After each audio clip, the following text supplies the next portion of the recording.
আসসালামু আলাইকুম। Axis medical স্কুলের পক্ষ থেকে আপনাদেরকে স্বাগত জানাচ্ছি। আপনাদের সাথে আছি আমি নোমান।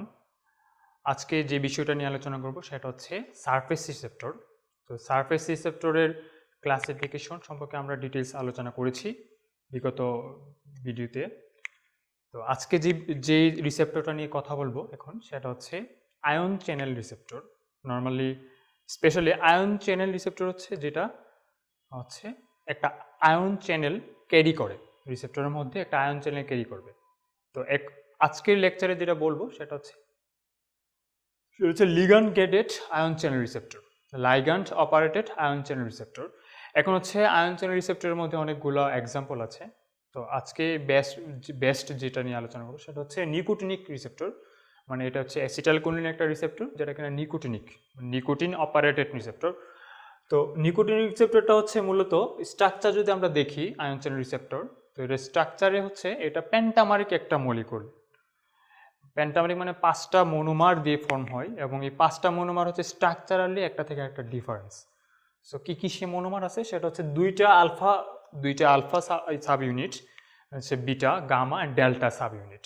তো দুইটা আলফা সাব ইউনিট ইচ সাইডে থাকে এবং হচ্ছে এখানে মজার বিষয়টা হচ্ছে আলফা সাব ইউনিটের পাশেই হচ্ছে লাইগ্যান্ড বাইন্ডিং ডোমেইনটা থাকে। ওরা যে রিসেপ্টরের মধ্যে স্পেসিফিক ইন্টারাকশন সাইটটা হচ্ছে আলফা যে সাব ইউনিট, সে সাব ইউনিটের পাশে। তো সাপোজ যেহেতু আমি এখন আলোচনা করছি হচ্ছে নিকোটিনিক রিসেপ্টর নিয়ে, তো সাপোজ নিকোটিন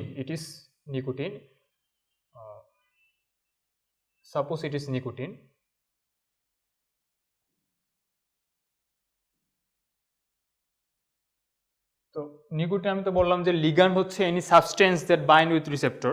যেহেতু নিকোটিন রিসেপ্টরের সাথে বাইন্ড করতেছে, সো নিকোটিন হচ্ছে একটা লিগ্যান্ড। তো নিকোটিন যখন হচ্ছে তার লিগ্যান্ডের সাথে লিগ্যান্ড যে নিকোটিনটা সেটা যখন হচ্ছে তার রিসেপ্টরের লিগ্যান্ড বাইন্ডিং ডোমেনের সাথে ইন্টারাকশনে আসবে, তখন হচ্ছে তাদের মধ্যে একটা রিপালশন ক্রিয়েট হবে। তো আমরা দেখতে পাচ্ছি নীল যে কালার দিয়ে আমি যেটা বুঝতে চাচ্ছি সেটা হচ্ছে নিকোটিনিক রিসেপ্টরের ক্ষেত্রে এটা হচ্ছে সোডিয়াম আয়ন চ্যানেল। তার মানেটা হচ্ছে যে নিকোটিনিক রিসেপ্টরের ক্ষেত্রে এই যে আয়ন চ্যানেল হিসেবে সোডিয়াম আয়ন ওরা ক্যারি করে, সোডিয়াম আয়ন চ্যানেলটা ক্যারি করে। তাহলে হচ্ছে যখন নিকোটিন হচ্ছে সে নিকোটিনিক রিসেপ্টরের ডোমেনের সাথে বাইন্ড করলো, তখন হচ্ছে যে আয়ন যে চ্যানেলটা আছে সোডিয়াম আয়ন চ্যানেল সেটার সাইজ ইনক্রিজ করলো, দৈর্ঘ্যটা এবং প্রস্থটা বেড়ে গেল। তো আমরা জানি যে এটা যদি একটা সেল হয়, সেলের ভিতরেটা আমরা এটাকে বলি আইসিএফ, অ্যান্ড সেলের বাইরে হচ্ছে এটা ইসিএফ। সো আমরা খুব ভালোভাবেই জানি যে সোডিয়ামের কনসেন্ট্রেশন আইসিএফ হচ্ছে 135 to 145, বাট ইসিএফ কিন্তু ইসিএফ হচ্ছে 135 to 145, বাট আইসিএফ এ সোডিয়াম কনসেন্ট্রেশন কম, বাট পটাশিয়াম কনসেন্ট্রেশনটা অনেক বেশি। তো যখন হচ্ছে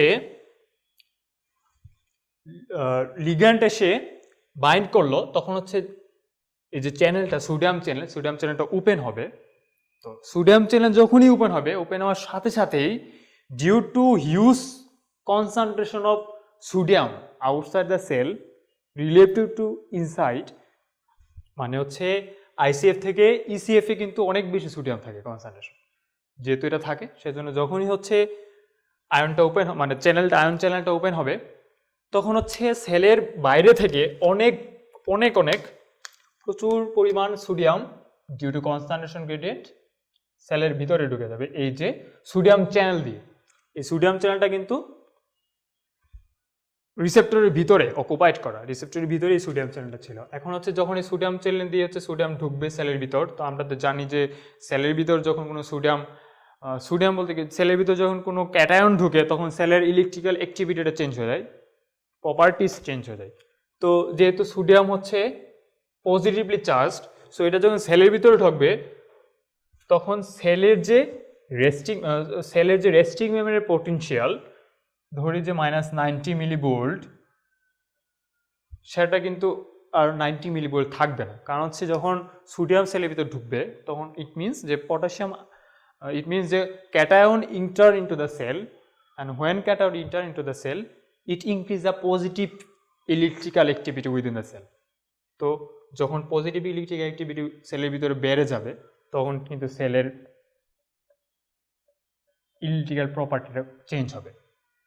তার মানে হচ্ছে যখন সেলের ভিতরে -90 মিলিভোল্ট ছিল রেস্টিং মেমব্রেন পটেনশিয়াল নর্মালি থাকে, তো যখন হচ্ছে রিসেপ্টরে এসে লিগ্যান্ড বাইন্ড করবে এবং হচ্ছে রিসেপ্টরের মধ্যে যে আয়ন চ্যানেলটা ছিল সেটা ওপেন হবে ডিউ টু কনসেন্ট্রেশন গ্রেডিয়েন্ট, সোডিয়ামটা সেলের ভিতরে ঢুকবে, ঢুকার পর অনেক বেশি সোডিয়াম ঢুকলো, অনেক বেশি ক্যাটায়ন ঢুকলো, তো সেলের যে নেগেটিভিটি এটা কিন্তু আর নেগেটিভ থাকবে না, এটা পজিটিভের দিকে চলে যাবে। যেমন হচ্ছে দেখেন, তো যতক্ষণ সোডিয়াম ঢুকবে ততক্ষণ সেলের পজিটিভিটি বাড়বে, নেগেটিভিটি কমবে, সেল কিন্তু এরকম পজিটিভ হইতে থাকবে। পজিটিভ হইতে হইতে এটা ধরো যে -90, ইট মে বি -80 হইতে পারে, এটা -70 হইতে পারে, এটা -60 হইতে পারে। তো এরকম এটা পজিটিভের দিকে টুয়ার্ড দ্য পজিটিভ পুলের দিকে হচ্ছে সেলের ইলেকট্রিক্যাল যে অ্যাক্টিভিটিটা সেটা চেঞ্জ হবে। তো যখন পজিটিভের দিকে যাচ্ছে তখন যেই ভোল্টেজে এসে সেলের যে voltage gated sodium channel open হবে, সেই ভোল্টেজ গেটেড সোডিয়াম চ্যানেল যে পজিটিভ আয়ন বা যে ইলেকট্রিক্যাল প্রপার্টিস বা যে বুল্টের মধ্যে হচ্ছে সেলের ভিতরে যে আমরা জানি যে সেল সারফেসের মধ্যে এটা তো রিসেপ্টর ছিল, সেল সারফেসের মধ্যে এমনি অনেকগুলা চ্যানেল থাকে, আয়ন চ্যানেল থাকে, আয়ন চ্যানেল।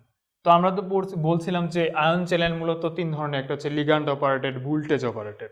সো নিকোটিন রিসেপ্টরটা হচ্ছে একটা লিগ্যান্ড অপারেটেড, বাট এখন যেটা দেখাচ্ছে সেটা হচ্ছে ভোল্টেজ অপারেটেড, মানে হচ্ছে এটা নর্মালি সেলের মধ্যে থাকে, ক্লোজ অবস্থা থাকে, এটা তখনই ওপেন হবে যখন হচ্ছে অ্যাপ্রোপ্রিয়েট ভোল্টেজ পাবে, তখন সেটা ওপেন হবে।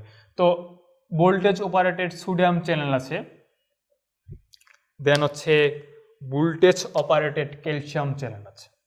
ওকে, এখন নীলটা যদি ভোল্টেজ অপারেটেড সোডিয়াম চ্যানেল হয় আর এটা লালটা যদি ভোল্টেজ অপারেটেড ক্যালসিয়াম চ্যানেল হয়, তাহলে হচ্ছে গিয়ে যখন সোডিয়াম ঢুকলো সেল কিন্তু নেগেটিভিটি থেকে টুয়ার্ডস দ্য পজিটিভিটি চলে আসবে। এমন একটা সময় হবে যখন সেলের ইলেকট্রিক্যাল যে সেই ভোল্টেজ গেটের সোডিয়াম চ্যানেল ওপেন হয়ে যাবে।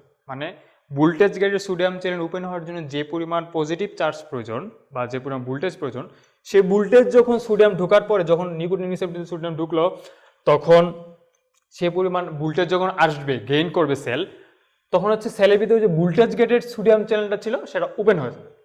ওকে, তাহলে হচ্ছে ধরে নিলাম যে 60 মিলিভোল্ট -60 মিলিভোল্ট হচ্ছে voltage gated sodium channel open হয়। তাহলে যখন হচ্ছে সেলের ভিতরে সোডিয়াম ঢুকতেছে, তো -90 ছিল রেস্টিং, তো এটা বাড়তে যখন হচ্ছে পজিটিভের দিকে যাচ্ছে -60 মিলিভোল্ট আসবে, তখন কিন্তু হচ্ছে আমার voltage gated sodium channel open হয়ে যাবে। তো যেই ভোল্টেজে এসে voltage gated sodium channel open হবে, সেই ভোল্টেজের নাম হচ্ছে থ্রেশহোল্ড। তো থ্রেশহোল্ড ভোল্টেজে এসে হচ্ছে মূলত আমাদের যে ভোল্টেজ গেটেড সোডিয়াম চ্যানেলটা ওপেন হবে। তো সোডিয়াম কিন্তু সেলের ভিতরে ঢুকছিল হচ্ছে এই নিকোটিনিক রিসেপ্টরের ভিতরে যে সোডিয়াম চ্যানেলটা ছিল কভার করতে সেটা দিয়ে। তো এটা কিন্তু এটার কাজটা ছিল কি, এটা হচ্ছে সোডিয়াম চ্যানেলে মানে সোডিয়াম ঢুকে হচ্ছে সেলের পজিটিভিটি বাড়িয়ে যখনই সে -60-তে চলে আসবে, থ্রেশহোল্ড চলে আসবে, তখন কিন্তু আমার automatically sodium channel, voltage operated sodium channel কিন্তু এদিকে আমার স্টিমুলেট হয়ে গেল, মানে ওপেন হয়ে গেল। নর্মালি এটা ক্লোজ ছিল, এখন হচ্ছে এটা ওপেন হয়ে গেল। ওকে, তো যখনই ভোল্টেজ অপারেটেড সোডিয়াম চ্যানেলটা ওপেন হবে থ্রেশহোল্ড লেভেলে, তখন আমরা তো জানি যে সেলের বাইরে অনেক বেশি সোডিয়াম, সেলের ভিতরে অনেক কম সোডিয়াম। তো সেলের বাইরে থেকে যে সোডিয়ামটা আরো অনেক হিউজ সোডিয়াম সেলের ভিতরে ঢুকে যাবে। তো সেলের ভিতরে ঢুকতেই থাকবে, ঢুকতে একটা সময় সেল এরকম একটা ইলেকট্রিক্যাল পটেনশিয়াল অ্যাকোয়ার করবে, গেইন করবে, যেই পটেনশিয়ালে আমার voltage gated calcium channel open হয়। তো voltage gated calcium channel open হওয়ার জন্য একটা স্পেসিফিক ভোল্টেজ সেলকে মেনটেন করা লাগে। এই ভোল্টেজটা যখনই অ্যাকোয়ার হবে, গেইন হবে, তখন ভোল্টেজ গেটেড ক্যালসিয়াম চ্যানেলটা ওপেন হবে। তো যখন হচ্ছে আমার থ্রেশর আসলো তখন সোডিয়াম চ্যানেল ওপেন হলো, সোডিয়াম চ্যানেল দিয়ে সোডিয়াম অনেক ঢুকলো সেলের ভিতর, সেলের electrical activity toward the positive অনেক বেশি পজিটিভ হয়ে গেল। তো যখনই পজিটিভ হলো, তো ইলেকট্রিক্যাল প্রপার্টি যখন এরকম একটা লেভেলে চলে যাবে, যে লেভেলে গিয়ে হচ্ছে আমার ভোল্টেজ গেটেড ক্যালসিয়াম চ্যানেল ওপেনের জন্য যে ভোল্টেজটা প্রয়োজন সেই ভোল্টেজটা সে পেয়ে গেছে। সাপোজ ধরি যে ভোল্টেজ গেটেড ক্যালসিয়াম চ্যানেল ওপেনের জন্য -10 মিলিভোল্ট ইলেকট্রিক্যাল প্রপার্টি লাগে। তো যখন হচ্ছে অনেক সোডিয়াম ঢুকতেছে দুইটা চ্যানেল দিয়ে, তখন তো ইজিলি না -10 হইতেই পারে।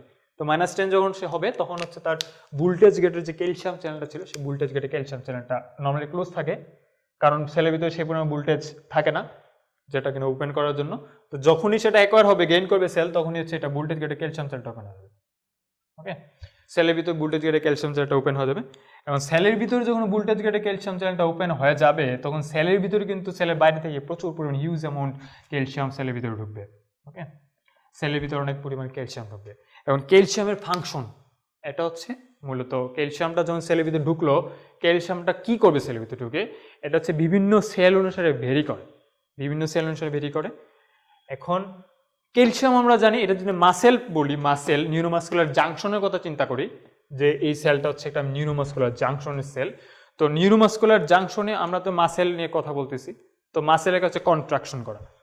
তো যখন মাসেল কন্ট্রাকশন হবে, মাসেল কন্ট্রাকশন করার জন্য যেই আয়নটা লাগবে সে আয়নটা হচ্ছে এই ক্যালসিয়াম আয়ন, খুব ইম্পর্ট্যান্ট একটা আয়ন। যতক্ষণ পর্যন্ত সেলের ভিতরে ক্যালসিয়াম ঢুকবে ততক্ষণ পর্যন্ত এই মাসেল কন্ট্রাকশন হবে না, কারণ মাসেল কন্ট্রাকশন হওয়ার জন্য যে অ্যাক্টিন মায়োসিনের যে ইন্টারাকশন প্রয়োজন, সেই ইন্টারাকশনটা ঘটে হচ্ছে ক্যালসিয়াম। সো ক্যালসিয়াম না ঢোকা পর্যন্ত মাসেল কন্ট্রাকশন হবে না। যদি এটা আমি মাসেল ফাইবার কল্পনা করি, এটা কন্ট্রাকশন করার জন্য আমার ক্যালসিয়াম আয়ন প্রয়োজন। সো এটা কি করতে পারে সেটা আমরা এখন দেখব। সেটা হচ্ছে ক্যালসিয়াম যখন সেলের ভিতর ঢুকে তখন মাসেলের ক্ষেত্রে এটা it may be change the contraction of the sell.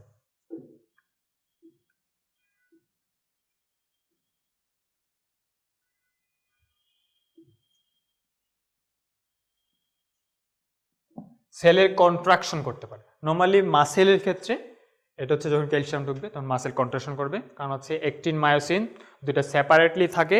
Calcium তো একটা আমরা জানি ক্যালসিয়াম হচ্ছে বাইপোলার ক্যাটায়ন, মানে হচ্ছে এটার মধ্যে দুইটা চার্জ, বাইপোলার লিগ্যান্ড বলা যায় এটাকে। তো এটা কি করবে, অ্যাক্টিন মায়োসিনকে ইন্টারাকশন করতে হেল্প করবে, কারণ এটা দুইটা ডোমেইন থাকে, ওই দুইটা ডোমেইন দিয়ে এক ডোমেইনে অ্যাক্টিন আর এক ডোমেইনে মায়োসিন ধরে নিয়ে এসে দুইটাকে একসাথে ইন্টারাকশন করে হচ্ছে মাসেল কন্ট্রাকশন করায়। সো সেই জন্য হচ্ছে যখন ক্যালসিয়াম ঢুকবে সেলের ভিতরে এই ভোল্টেজ গেটেড ক্যালসিয়াম চ্যানেল দিয়ে due to effect of nicotinic receptor, তো আমরা একটা ফাংশন পাইতে পারি, একটা ইফেক্ট পাবো, সেটা হচ্ছে কন্ট্রাকশন অফ দ্য সেলে কন্ট্রাকশন পাবো।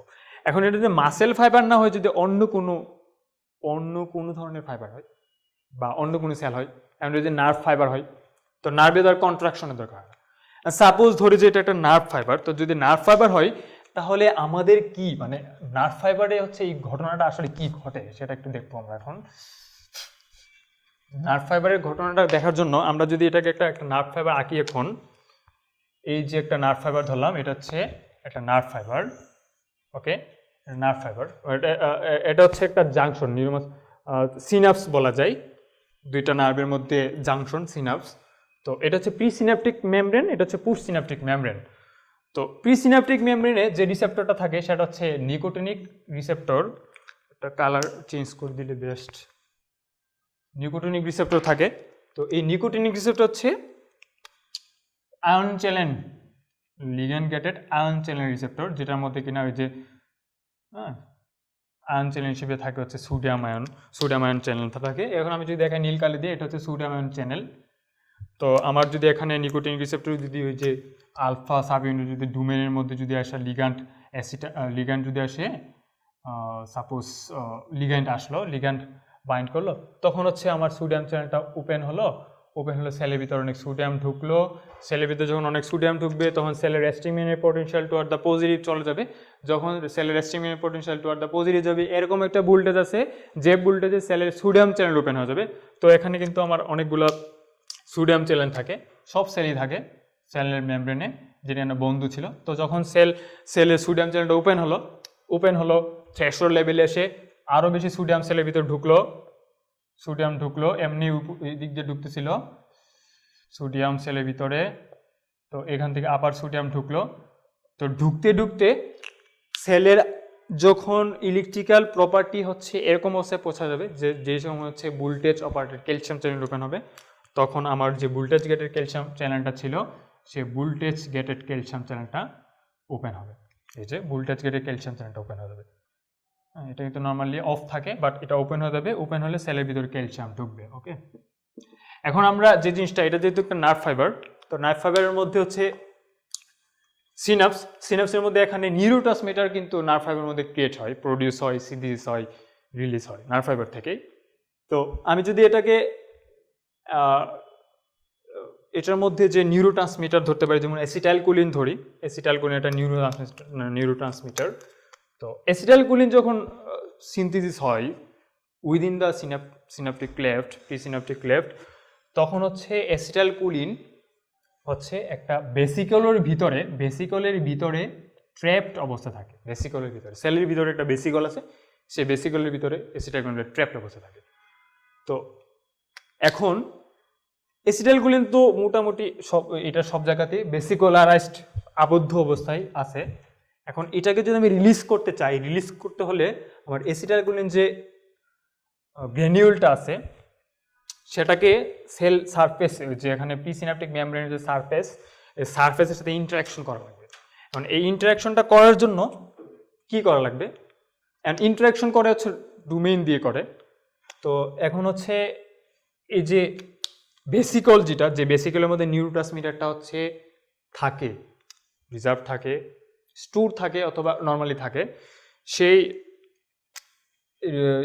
এটার মধ্যে একটা রিসেপ্টর থাকে। সেই রিসেপ্টরটার নাম হচ্ছে বেসিকল। যেহেতু এটা বেসিকল, তো বেসিকল অ্যাসোসিয়েটেড রিসেপ্টর, এটাকে বলে হচ্ছে বেসিকল অ্যাসোসিয়েটেড রিসেপ্টর। কি বলে? বেসিকল অ্যাসোসিয়েটেড রিসেপ্টর অর সিনট্যাগমিন বলা যায়, অথবা নর্মালি আমরা বলতে পারি বেসিকল অ্যাসোসিয়েটেড রিসেপ্টর বা ট্রান্সপোর্টারও অনেকে বলে। তো বেসিকল অ্যাসোসিয়েটেড রিসেপ্টর বা সিনট্যাগমিন বলা হয়, সিনট্যাগমিন বলা যায়, সিনট্যাগমিন বা সিনট্যাক্সিনও বলা যায়। তো আবার এই যে প্রিসিনাপটিক মেমব্রেনের মধ্যে একটা রিসেপ্টর থাকে, যেটার নামও অনেকে বলে মেমব্রেন অ্যাসোসিয়েটেড রিসেপ্টর। হ্যাঁ, তো যদি এখানে আমি একটা আঁকি রিসেপ্টর এটার মতো করে, মেমব্রেন অ্যাসোসিয়েটেড রিসেপ্টর, এটাকে বলে সিনাপটোব্রেভিন। তো সিনাপটোব্রেভিন, সিনট্যাগমিনটা থাকে হচ্ছে বেসিকলের মধ্যে, সিনাপটোব্রেভিন যেটা সেটা থাকতেছে হচ্ছে আমার ইয়ার মধ্যে থাকতেছে প্রিসিনাপটিক মেমব্রেনে থাকতেছে। এখন দুইটার মধ্যে যখন বেসিকল এন্ড হচ্ছে এই মেমব্রেন অ্যাসোসিয়েটেড রিসেপ্টর, এই দুইটার মধ্যে যখন ইন্টারাকশন হবে তখন এক্সোসাইটোসিস প্রক্রিয়ার মাধ্যমে হচ্ছে আমার যে ভিতরে বেসিকলের ভিতরে যে অ্যাসিটাইলকোলিনটা ছিল জমা, সেটা রিলিজ হবে সিনাপটিক ক্লেফটে। তো এইটা রিলিজ করার জন্য, এখানে ইন্টারাকশনটা করার জন্য যে ক্যাটায়নটা প্রয়োজন, বাইভ্যালেন্ট ক্যাটায়ন, সেটা হচ্ছে ক্যালসিয়াম। যতক্ষণ না পর্যন্ত ক্যালসিয়াম সেলের ভিতরে ঢুকবে নার্ভ ফাইবারে, ততক্ষণ পর্যন্ত হচ্ছে এই ইন্টারাকশনটা হবে না। তো ক্যালসিয়াম আসলো কেন হবে না ইন্টারাকশনটা? কারণ হচ্ছে নর্মালি হচ্ছে এই যে মেমব্রেনের যে রিসেপ্টরটা থাকে সেটা এরকম থাকে, ক্লোজ থাকে, এরকম ক্লোজ থাকে। ওকে, এরকম ক্লোজ থাকে। তো যেহেতু ক্লোজ থাকে, তো অ্যাসিটাইলকোলিন যে বেসিকলটা সেটা এর আশেপাশ দিয়ে গেলেও যেহেতু এখানে ইন্টারাকশন সাইট নেই, সেজন্য এটা ইন্টারাকশন করতে পারে না।